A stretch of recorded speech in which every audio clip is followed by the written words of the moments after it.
Good afternoon, everyone, and welcome to the Industry Show, hosted by Ernie Gomez, supported by Cutler Bay Business Association, and of course, by the Miami Community Newspaper. And today we have a special guest with us, Jose Lezcano. Welcome, Jose Lezcano. Thank you. Thank you for supporting our Industry Show and being here with the Miami Community Newspaper. And we're here to learn about licensing and contracting and a little bit about what's going on with the journeyman license and so forth, and how things are coming around with the county. But first of all, I want to let you all know that Lezcano has worked for Miami-Dade County for 32 years. His tenure began in 1989 with the Department of Housing and Urban Development, where his role was in rehabilitation and construction specialist. He performed minimum housing inspections. In 1998, he was hired by the Building Code Compliance Office, working for the Contractors Enforcement Section as a code compliance investigator, where he investigated complaints against contractors.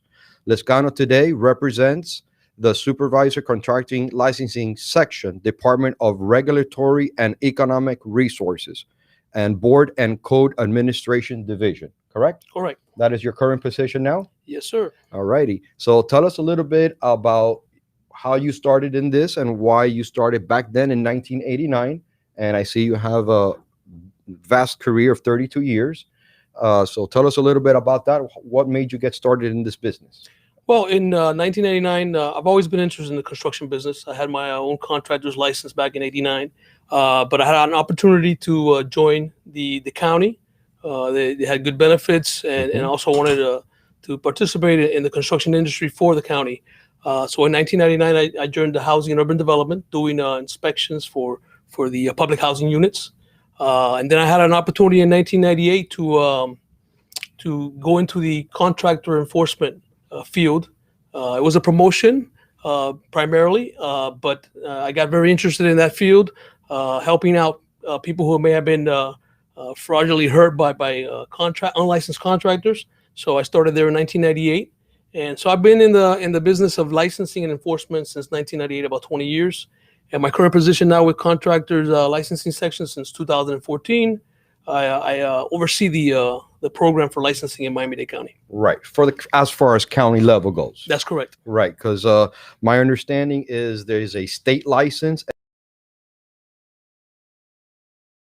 And also, if you wanted to work legally,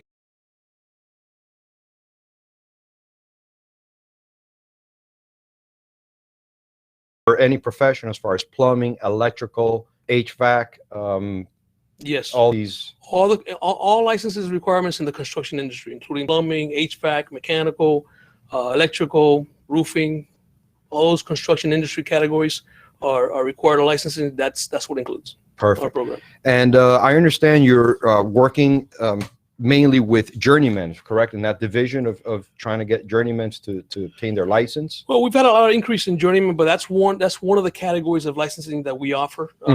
That's a certification that someone takes en route to getting maybe their contractor's license in the future, or getting a better job and getting paid more money. Right, right. And the idea of perhaps what is the advantage of having a journeyman's license versus a state license?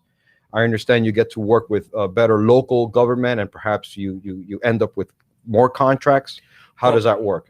What's the advantage there? Okay. First, the journeyman's license is an employee type certification.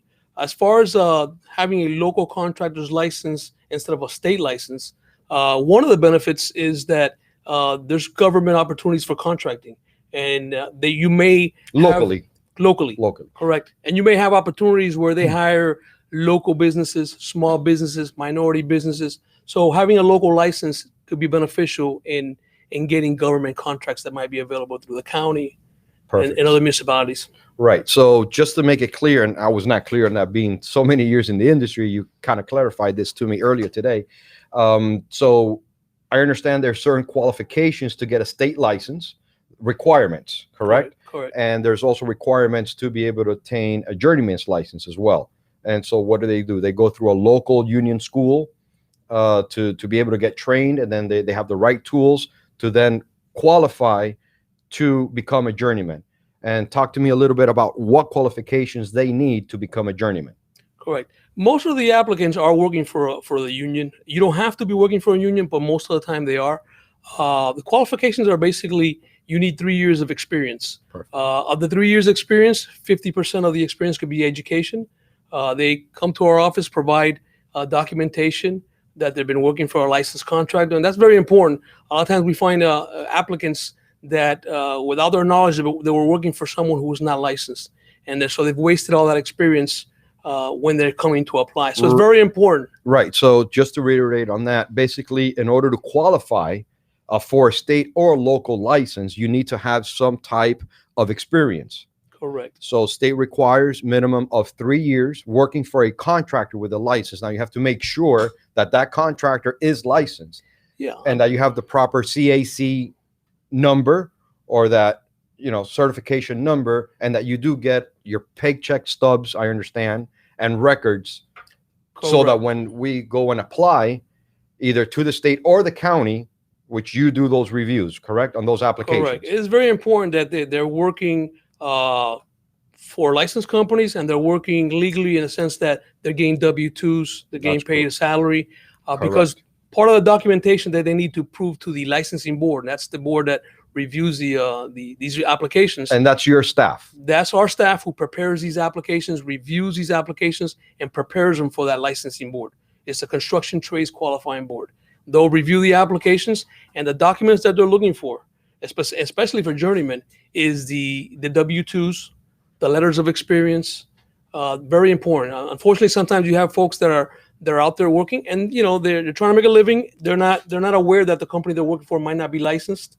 They're also maybe working under a 1099, which is not an employee type format to work. So because they have to actually have a W-2 form. W-2s. Exactly, to be able to say, hey, yes, I was on their clock 24/7, and you're part of this team, not that you're a sub. That's correct. Right. That's what it implies when you're on a 1099. That right. You may be a sub, and of course you're not licensed, so that's not. And that won't qualify you to be. That a state will not license. qualify. The board will not approve you if you're working under those conditions. You have to be working with a W-2. Correct. And be an employee of that company. Employee of that company. And the work experience is 3 years. And you say that also if you go to school, it does count as part of your education. How does that? Correct.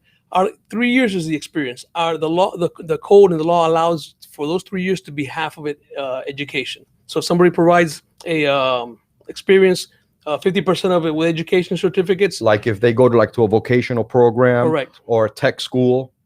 Exactly. You can cut the time frame in half, because if you start working and you work for a year and a half and you start school for a year and a half, then you basically cut it down that 3 years to a year and a half. So it's wow. very, very, it's a beneficial. It's rewarding. It's rewarding to be in school and be working and getting that experience. It makes it a lot easier. And of course, once you get approved, there's an exam required. You have to take an exam. So that's the process in getting that journeyman's. Right. Okay. So now we have the 3 years of experience. We are ready to present this license.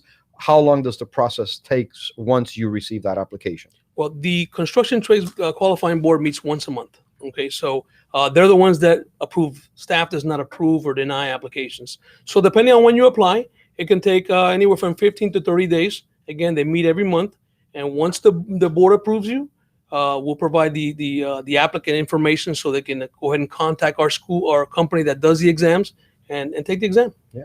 Well, my understanding is that maybe about 5 years ago, they were trying to do without the journeyman's license. That's correct. Legislation has been trying to minimize. Minimize some of the licensing in the counties. And one of the ones that were being slated to be removed were the journeymen's, but that has been changed, and they're not trying to remove the journeyman anymore. Right. Yeah. So let's say if you're an employee and you work for a company, let's say plumbing or electrical or an HVAC company, and you're there as an employee and you want to be able to rise and go to the next level would be go to a union school, get training, become a journeyman. Correct. And that will be your next step to later on get that experience as a journeyman to be able to work on project job sites and be able to then qualify for your master's. Correct. That's the journeyman is a step towards your master's. You're getting certification, you're getting the knowledge, But it's en route to getting your master's and being able to work and make your own company. So it's very important. It's a very important step. What's the difference between having a master's and being a mechanical licensed contractor? Is that the same thing? Okay, a contractor is the actual company. The master is the qualifying agent. So Got it. a company is licensed because some individual is qualifying that company. That individual has met the requirements of getting a license, the experience. What are we talking about here? The 3 years. The exams, the 3 years, in some cases the 5, 6 years. That person then qualifies a company. And that's the difference. The contractor is the company. The master is that individual person who qualifies the company and makes that company legal and qualified to do that work. Right, but still that company needs to have a license itself. Or they're qualified by the master. No, the company has a license, but they're qualified by the masters. By the masters. A company is not licensed unless there's an individual qualifying them. That's the person that's responsible for the work being done correctly by all the employees working for the company. Right. So like if you're a realtor and you're selling homes, the one that's responsible is the one that's holding the license. The license holder. The license holder. Yeah, that's the buck stops with the license holder as far as any issues that they may have in the future. And that is only at state level. That's county and state. Both.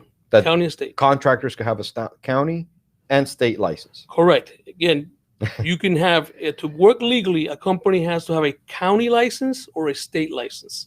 Okay. Got it. So it works the same way. They have the same process. It's qualifying agent. It's an individual qualifying a company.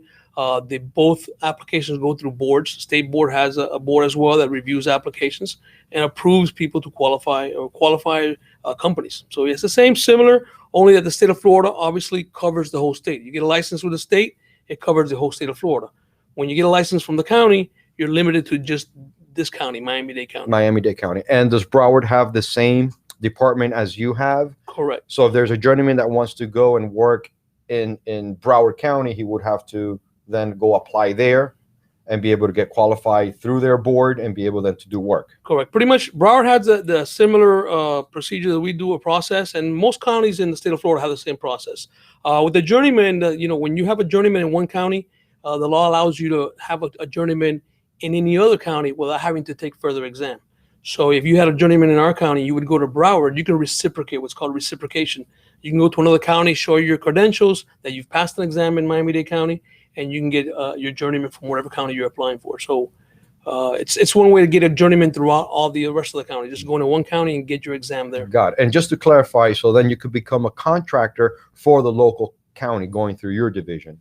That's correct. Right. Instead of going through the state and having a class A or B license. That's correct. Right. Our licensing are just for Miami-Dade County. Local, exactly. And there's a different process and a different application than applying for a state exam. Exactly. Different process, but similar. Similar. Yeah.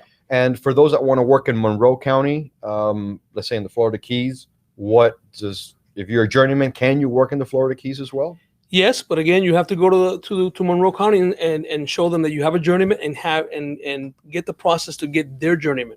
You have to have a journeyman from each county, wherever you want to work for. Perfect. But again, when you have it from one county, you eliminate the need to take an exam in those other counties. Correct. And that's what they call reciprocate. So yeah, in Monroe County, you would go to Monroe and show your credentials from here, and they would be able to issue you a journeyman from Monroe County. And what are the fees associated with becoming a journeyman and putting in the applications in your office? What kind of fees are we looking at? The fee for a journeyman is $240. Okay, let me make a note of that. $240? That's correct. The application fee for journeyman, any trade? Any trade. Journeyman's is $240, masters is $315. Okay, so masters. So if you were applying directly to be a master, to be a contractor, it would be $315, and all journeyman licenses are $240. And remember, that's local. That's local. Local.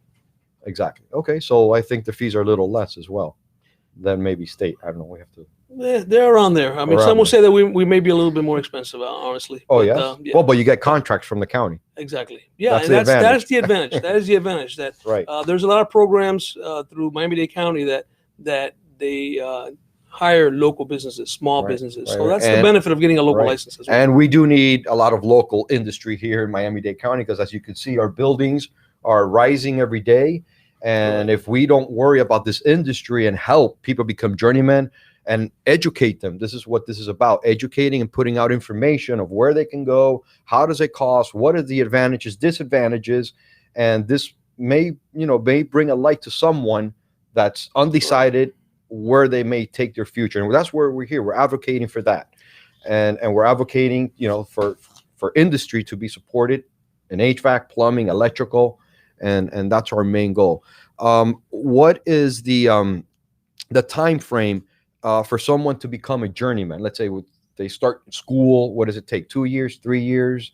Well, again, a year.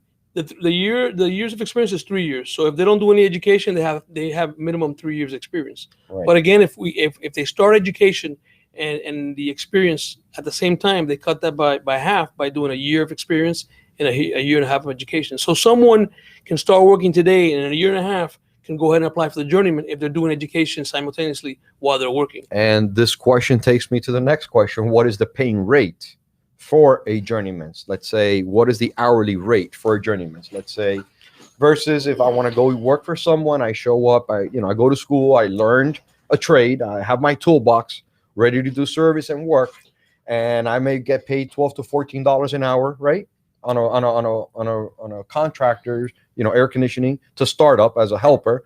But now if I go to school, I do my year and a half of school, I go to a local, union school and learn, and I become a journeyman. What's the pay rate approximately? Well, that is one of the benefits, but I'd be lying if I tell you what the pay rate was. It's going to be more money than someone who doesn't have it. That is the benefit of getting certification. You should be able to make more money as a journeyman because the contractor it knows that they're going to have some qualified personnel doing the work on the site. Like on the site, exactly. On the site, right. Taking responsibility of your project, following those plans, the project, working with your project managers. And also, I understand it helps if you have inspections, dealing with inspectors and people, because they have someone that's knowledgeable and has, a certification that says, hey, I'm a journeyman. I've done my time. I've done my school. That's beneficial. That individual will be more qualified to talk to inspectors, to review the work, to even oversee the work.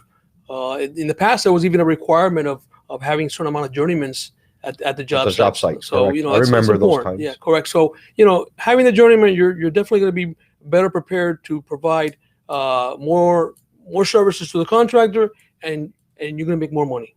That's right. Yes. So, hey, we're encouraging you, contractors, please hire more journeymen. Come see our local county so you can get better contracts, better opportunities. And this is what it's about, trying to help our community and grow together and stay local. Correct. More than anything. Correct. And the board is is very active in trying to approve as many applications as long as they have the appropriate qualifications. Right. And how many do you have per year? How many applicants do we have? What is, just to have a forecast of really how many people are getting into this industry? Is there we're having about 20 to 25 applications a week now just on journeyman. Okay. So we're getting a lot of applications with journeyman.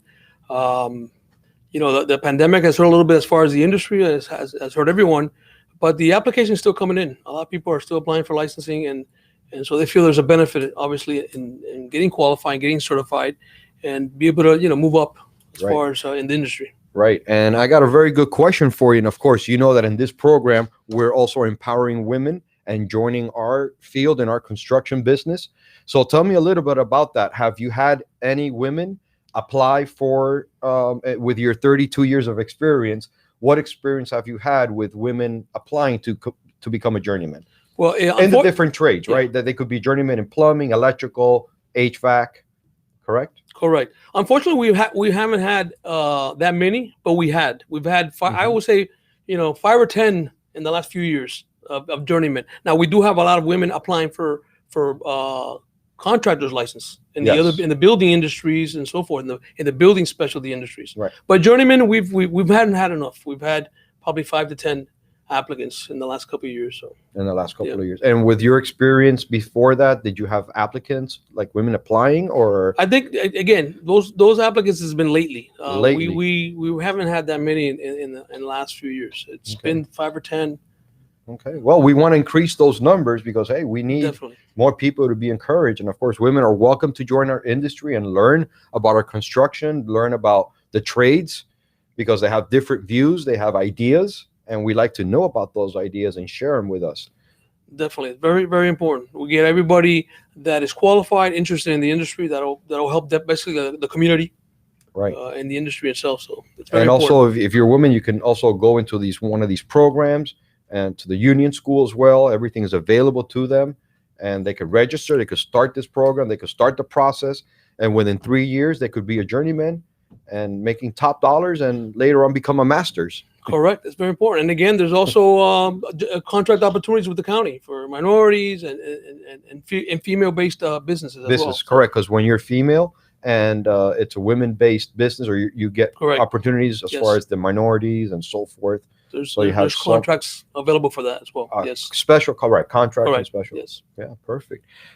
Anything you want to share with us as far as what your goal is with the county, where you want to take this, how we could better your Well, services? provide as much information as possible. Like I was saying, a lot of people seem to be qualified, but they spend a lot of time working in places where companies may not be licensed.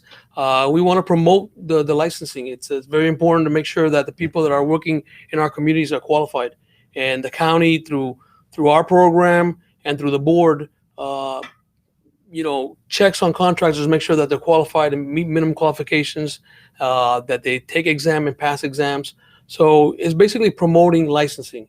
And we all the time we are providing information to consumers, making sure that they hire licensed contractors, the importance of hiring licensed companies, making sure that they have insurances, and all that goes to, getting licensed contractors. Right. Licensed And individuals. we're here also supporting licensed contractors, because again, sometimes you may feel you're paying extra money for doing a job, but at the end of the day, if you use a licensed contractor, guess what? You have a contract. You have if something does go wrong, you have a signed contract with someone that's going to give you some type of response, because they have a state license and they need to respond. And, Correct. And they have to have insurance and so forth. So yes, using a licensed contractor for any projects, any jobs, that's what we recommend. They're very important. I mean, you can get the savings that you may have for hiring someone who's not licensed is not worth the trouble that you may have. You may encounter. You may encounter. Unlicensed contractors can't pull permits. A lot of times they don't have insurance. There's a lot of problems with that. So it's very important that you spend a little bit more money, do your due diligence in hiring a licensed contractor. Right. Our offices are always available to check on contractors. We have a website that's available. You can check on contractors. And that website is what? It's www.miamidade.gov/licenses. Right. So if you're gonna do a job with the contractor and you want to check their credentials, you go to this website and you'll be able to see if they're licensed, insured, and the most important thing is make sure that license is active. Correct. The website will tell you if they're active. Correct. But of course, you can also call our office if you have any questions. Verify insurances. When you're trying to hire someone or you're looking to hire someone, it's important that you ask the questions to the contractors. Licensed companies will be happy to provide your insurance, proof of insurance, provide you licenses. When someone's not giving you a license number, it's probably they don't have one. So It's important to ask the contractors the question. Again, legitimate contractors are happy to provide you this information. Right. I mean, just by them walking into your door, you'll be able to see if they're licensed or not, because by law, their trucks have to have decals. Correct. Stated saying, hey, I have a CC number. And make sure it is a CC number, because we're seeing a lot of not licensed contractors writing numbers that are occupational license numbers. Good point. Yes. Yes. Those occupational licenses, we have a lot of unlicensed contractors using that occupational license as a contractor's license. Correct. And so anybody can put a sticker on a truck. It's important you follow up and check the agencies that are licensing this individual, and check our websites, because again, there's a lot of people out there saying they're licensed, they provide you some numbers, and they're not licensed. So it's important to check. Right, because we see those decals that says license number, LIC / and then numbers. Those are just occupational licenses to be able to work, and do handyman's work. But a real licensed contractor has a license number, and then it says CACO, and they have numbers and letters, and then you could go to the county and check if that license number, which has to be labeled in their trucks, you could verify that with that website that you said. Can you repeat that website again? It's www.miamidade.gov/licensing. You can also Google Miami-Dade County Contractor Licensing. Also, the state of Florida is myfloridalicense.com. So it's important to check the websites and do your calls.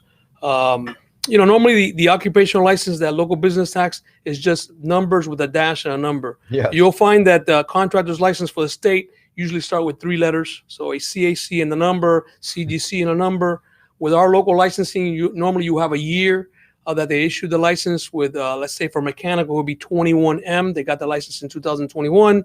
M for mechanical. So again, double check, because again, those occupational licenses are confusing and intentionally so sometimes, as far as the individuals using it. Correct. So you have to make sure that that number, that decal on that truck belongs to a licensed, active, certified contractor. Correct. And ask the questions to the contractor. A lot of times we get calls, and we always advise the consumer, ask the contractor. Again, legitimate contractors will provide you all the information because they're happy to provide it, because they are licensed and legal.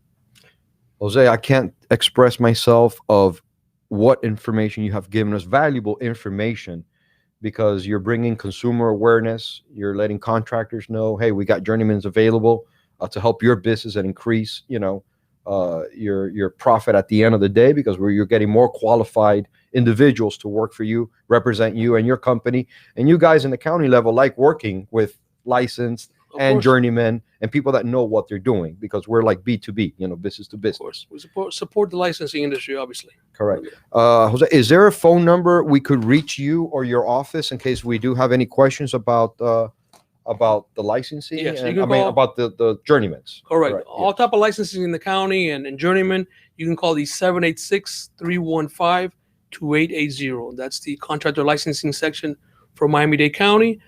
You can also email us at bldg@miamidade.gov, and they'll route the email to our section. So again, 786-315-2880 or bldg@miamidade.gov. Perfect. Well, I want to thank you for this valuable time again. I really learned from you today, because I've been in this industry for about 30 years, and I had questions that you actually clarified, state versus county, and that there's a state license and a county license. I mean, all I knew was a state license, class A or B for contractors, but we got local licenses that you can qualify and apply for, and it's a faster process, I would suggest. It is. You're local, so it's a little faster. With the state, you have to go on their website, call Tallahassee. It's a little easier. If you're local, you can walk up to our building and get some information there, or call us. Perfect. Well, thank you so much. I hope you enjoyed this interview. I did. I'm happy to be here. Thank you. Was this your first interview ever live, or you've done these before? I've done a few interviews when I was in enforcement, when we were doing our enforcement. But as far as like this, in this setting, yes, first time. Perfect. Well, I tell you, you got a perfect A on this one. Thank you very much, Ernie. Thank you. Share this with your friends. Let us know, what you're doing, and share this link with your friends and family. Post it on the website, please, for Miami-Dade. So we could let everyone know what we're doing.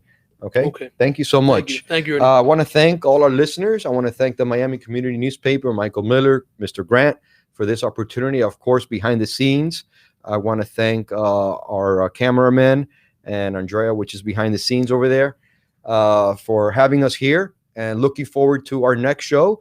Also, please, I want to remind you to go to cutlerbaybiz.com if you want to watch this interview. Again, it'll be a link there to share in Facebook. Share, please. And cutlerbaybiz.com has every second Thursday of every month, we have a meeting, and also join our socials. So please go to our website, cutlerbaybiz.com, to get more information about future networking with your business. And again, I want to thank the Miami Community Newspaper for this industry show. And I thank you, Jose Lezcano, the Miami-Dade County, for giving us the support and bringing individuals like you here and serving our community and giving out amazing information. Thank you, Ernie. Happy to be here. Thank you.